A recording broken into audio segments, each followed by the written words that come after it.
Hello दोस्तों, आज मैं आपके लिए एक मराठी मूवी की एक्सप्लेनेशन लाई हूँ जिसका नाम है गुलाबी यानी पिंक। ये कहानी 3 औरतों की है। कहानी की स्टार्टिंग में हम देखते हैं मधुरा को, जो पुणे में रहती है। मधुरा पेशे से प्रोफेसर है और वो अपने माँ के साथ रहती है। मधुरा अभी भी सिंगल थी। मधुरा रोज़ कॉलेज के लिए लेट होती थी क्योंकि उसकी छोटी बहन के बच्चे उसे रोज़ यहाँ सताने आ जाते थे, जिनका करने में मधुरा हमेशा लेट होती थी। उन बच्चों का सारा काम जैसे नाश्ता और उनकी स्कूल की तैयारी मधुरा ही करती थी। वो दिल से करती थी, मगर आज माँ कहती है मेरी तबीयत कुछ ठीक नहीं, मुझे हॉस्पिटल ले चल। तब मधुरा छोटी बहन मानसी को कॉल कर कर घर बुला, क्योंकि माँ अगर हॉस्पिटल जाएगी तो बच्चे घर पर अकेले रहेंगे। अब यहाँ मानसी आती है और मधुरा पर ही चिल्लाने लगती है। वो कहती है मुझे यहाँ क्यों बुलाया, आज वैलेंटाइंस डे है, मुझे सारा दिन मेरे हस्बैंड के साथ रहना था, तुमने तो मेरा मूड ही खराब कर दिया। वैसे भी तुम सिंगल हो, इस दिन की इम्पोर्टेंस क्या जानोगी। इस बात से मधुरा को काफ़ी गुस्सा आता है, उसे बुरा भी लगता है, मगर वो ज़्यादा रिएक्ट ना होकर थोड़ा गुस्सा कर कर वहाँ से माँ को लेकर बाहर जाती है। अब यहाँ दूसरी महिला है गौरी, जो पेशे से एक डॉक्टर है। आज उसकी मैरिज एनिवर्सरी भी है, इसलिए वो अपने पति के लिए सरप्राइज प्लान कर रही है। उसे राजस्थान ट्रिप पर जाना था। तभी यहाँ मधुरा अपनी माँ को लेकर गौरी के क्लिनिक आती है। गौरी माँ को चेक करती है और कहती है कुछ नहीं हुआ आपको, बस थोड़ी एसिडिटी है। अब तीसरी औरत है रिया, जो एक इवेंट मैनेजर है। यहाँ उसे एक लड़का आकर प्रपोज करता है, तब वो उसे बहुत खरी खोटी सुनाती है। दरअसल ये जो रिया है वो सीरियस रिलेशनशिप में बिलीव ही नहीं करती। वो उस लड़के के साथ पहले भी डेट पर जा चुकी थी, मगर उसका शादी के लिए प्रपोजल वो इनकार कर देती है। रिया का बॉस है निखिल, उससे रिया हमेशा झूठ बोलते रहती है, मगर निखिल है कि उसका झूठ पकड़ लेता है। अब ये लड़का जब रिया को डबल वही प्रपोज करता है तो ये दूर से मधुरा भी देख रही थी। रिया को पहले तो उस लड़के पर गुस्सा आ रहा था, वो मधुरा पर भी चिढ़ जाती है।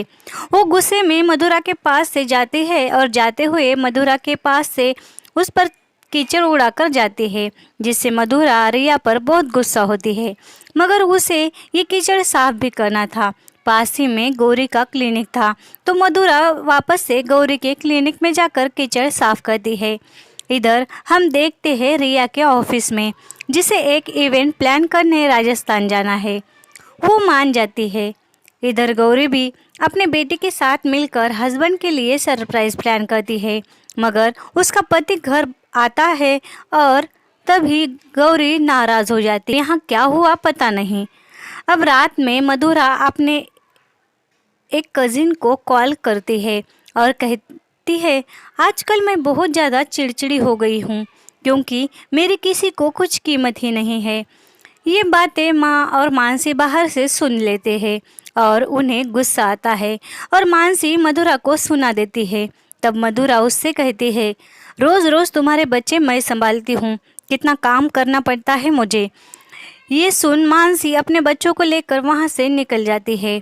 तब माँ भी मधुरा पर ही गुस्सा होती है और कहती है तू मुझे वृद्धाश्रम भेज दे, मैं भी तुझ पर बोझ हूँ। ये सुन मधुरा को बहुत बुरा लगता है और वो अपने कमरे में जाकर रोने लगती है। मधुरा के पापा की बहुत पहले ही डेथ हो गई थी और इसके कारण सारी जिम्मेदारियां मधुरा पर आ गई थी और उसने बहुत बेहतर तरीके से वो निभाई भी थी, मगर उसकी माँ और बहन को उसकी कुछ कदर ही नहीं थी। थोड़ी देर में उसकी माँ उसे माफ़ी मांगकर मधुरा को गले लगा लेती है। अब एक दिन मधुरा का कज़िन उसके लिए राजस्थान की टिकट भेजता है, कहता है राजस्थान जाकर आ जा, तेरा दिल बहलेगा और चिड़चिड़ापन भी थोड़ा कम हो जाएगा। अब मधुरा भी राजस्थान ट्रिप की तैयारी करती है और ट्रिप पर जाने का दिन आता है। इधर गौरी भी एयरपोर्ट पर आती है राजस्थान जाने के लिए और यहाँ रिया भी आ जाती है। यानी ये तीनों भी आज राजस्थान के लिए निकल रहे थे। अब यहाँ रिया आते ही मधुरा के पैर पर बैग चढ़ा देती है, जिससे उन दोनों में फिर से लड़ाई होती है। मधुरा को थोड़ी चोट लगी थी। अब थोड़ी देर से रिया मधुरा पर कॉफ़ी भी गिरा देती है और फिर से लड़ाई होती है। अब मधुरा गौरी के पास आकर बैठ जाती है। बातों बातों में वो गौरी से कहती है, ये मेरी पहली ही फ्लाइट है। यहाँ इन दोनों की दोस्ती हो गई थी। अब ये तीनों भी इंसिडेंट से एक ही होटल में रुके थे। यहाँ गौरी मधुरा से कहती है, फ्रेश होकर पूल के पास आ जाओ, चिल करते हैं। अब ये दोनों रिया और गौरी पूल के पास बैठे थे। यहाँ मधुरा आ रही थी तो मधुरा रिया को देख वापस जा रही थी। तब गौरी आवाज़ देती है और यहाँ रिया भी मधुरा से माफ़ी मांगती है और इन तीनों की दोस्ती हो जाती है। यहाँ रिया कहती है, अब हम साथ में राजस्थान की सैर करेंगे, फुल एंजॉय करेंगे। अब वो कुछ स्पॉट देखकर रेस्टोरेंट में खाना खाने आते हैं। यहाँ मधुरा का कॉलेज फ्रेंड अजय उससे मिलता है। वो दोनों बहुत अच्छे से बातें करते हैं। अजय मधुरा की काफ़ी तारीफ भी कर रहा था। ये देख अजय की बीवी वहाँ आकर उसे ले जाती है। इस बात का मधुरा को बहुत बुरा लगता है और तभी यहाँ रिया आकर अपने डेट के बारे में बात कर रही थी। तब बातों बातों में मधुरा कहती है, ये ड्रेस बदले जैसे लड़के बदलना ठीक है क्या? प्यार नाम की भी कोई चीज़ होती है। ये सुन रिया गुस्से में कहती है, तुम तो अकेली हो, प्यार क्या जानोगी? प्यार का दर्द पता है ना? प्यार की खुशी तुम मुझे क्या बता रही हो? मुझे इसी में बेस्ट लगता है। सीरियस रिलेशनशिप नहीं करनी। ये सुन मधुरा वॉशरूम में जाकर रोने लगती है। तब गौरी यहाँ आकर उसे समझाती है। मधुरा कहती है, मेरे पापा के मरने के बाद घर की सारी जिम्मेदारी मैंने उठा ली थी, जिससे मैंने शादी नहीं की, छोटी बहन का घर बसाया, अब तक माँ को संभालती हूँ। ये अजय मुझसे प्यार करता था, उसने मुझे शादी के लिए प्रपोज किया। तब मुझे लगा कि अजय से शादी करूँगी तो उसका घर संभालना पड़ेगा, फिर मेरी माँ बहन को कौन देखेगा। अजय की शादी मेरी सहेली से की मैंने, उससे शादी के लिए मनाया और अजय ने मेरी सहेली से ही शादी की। सिंगल हूँ, इसका मतलब ये नहीं कि किसी का भी पति लेकर भाग जाऊँगी। ये क्या तरीका हुआ, मुझसे बात तक नहीं की मेरे सहेली ने। अब इन दोनों की बातें रिया भी सुन लेती है। रिया को मधुरा बहुत अच्छी लगती है। रिया के दिल में मधुरा के लिए एक सॉफ्ट कॉर्नर तैयार हो जाता है। दूसरे दिन वो मधुरा के पास आकर उससे माफ़ी मांगती है और अब ये सुबह ट्रिप में एक जगह रेस्टोरेंट में खाना खाते हैं। तो यहाँ मधुरा डायरी में कुछ लिख रही थी। यानी ये जो कुछ ट्रिप में हो रहा था वो सब मधुरा डायरी पर नोट करती है। यहाँ मधुरा कॉफ़ी लाने जाती है और रिया को निखिल का कॉल आता है। वो कहता है, मैं आया हूँ, इवेंट का प्रेजेंटेशन चाहिए मुझे। इस बात से रिया घबराती है, उसने तो कुछ प्रेजेंटेशन बनाया ही नहीं था। फिर वो मधुरा की डायरी लेकर उसी पर प्रेजेंटेशन बनाने लगती है। जब निखिल आता है तो वो उसको वही डायरी दिखाती है। यहाँ निखिल समझ जाता है कि रिया ने प्रेजेंटेशन अभी अभी बनाया और वो रिया को देखकर हंसता है। निखिल रिया से कहता है, पेन की इंक तक सूखी नहीं, क्या ये सूखती नहीं है क्या? कौन सा पेन यूज़ किया?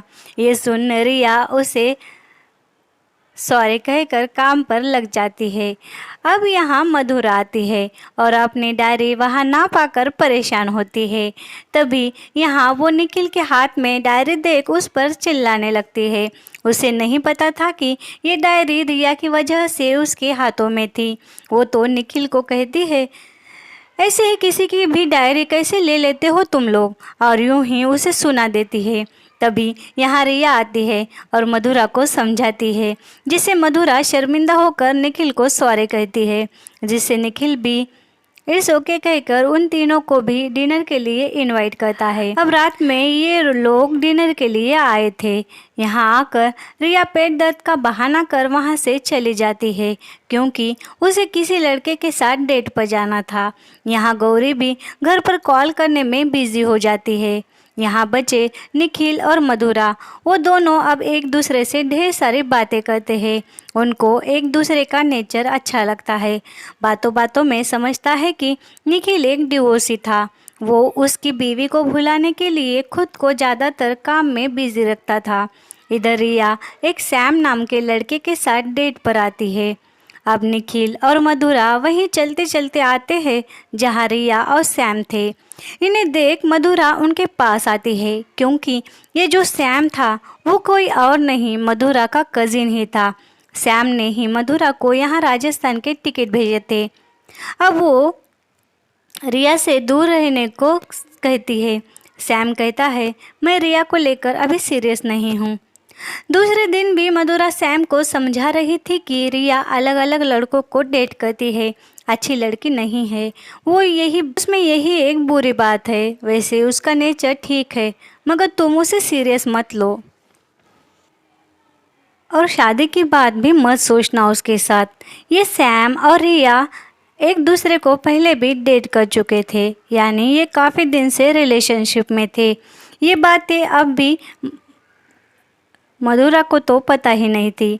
अब रिया सुन लेती है ये बातें और आकर कहती है, हाँ मैं नहीं हूँ अच्छी। मैं अलग अलग लड़कों को डेट करती हूँ, मगर किसी को धोखा नहीं देती। मैं ही पहले क्लियर करती हूँ कि सीरियस रिलेशनशिप में मुझे भरोसा नहीं, मगर मैं ऐसा क्या करती हूँ ये नहीं जानते आप लोग। मैं जब कॉलेज में थी तो एक लड़के से बहुत प्यार करती थी, मगर उसने मुझे डिच किया। तब से मेरा प्यार और सीरियस रिलेशनशिप से भरोसा उड़ गया। मैं उसके प्यार में इतना डूब गई थी कि उसने जब मुझे डिच किया तो मैं डिप्रेशन में चली गई। उस डिप्रेशन से कैसे बाहर निकली मुझे ही पता है। इतना कहे रिया वहाँ से चली जाती है। तब गौरी कहती है, मधुरा हम कितनी जल्दी बिना जाने किसी को भी जज करते हैं। वो तो बुरी लड़की नहीं है। अब मधुरा उसे आकर सॉरी कहती है। सैम रिया के रूम में ही था। ये बात मधुरा और गौरी को पता भी नहीं थी। अब रिया रात में ड्रिंक करने का प्लान करती है। ये तीनों भी फुल एंजॉय कर ड्रिंक करते हैं और यहाँ गौरी कॉल आने पर पति से बात करती है। मधुरा और रिया देखते हैं तो उसे कोई कॉल ही नहीं आया था। तब गौरी कहती है, कॉल नहीं आया और आएगा भी नहीं। मैरिज एनिवर्सरी के दिन मैंने मेरे पति को सरप्राइज़ देना चाहा, पर उसने ही मुझे सरप्राइज़ दे दिया। वो उस दिन उसकी गर्लफ्रेंड को लेकर आया और मुझसे डिवोर्स मांगा।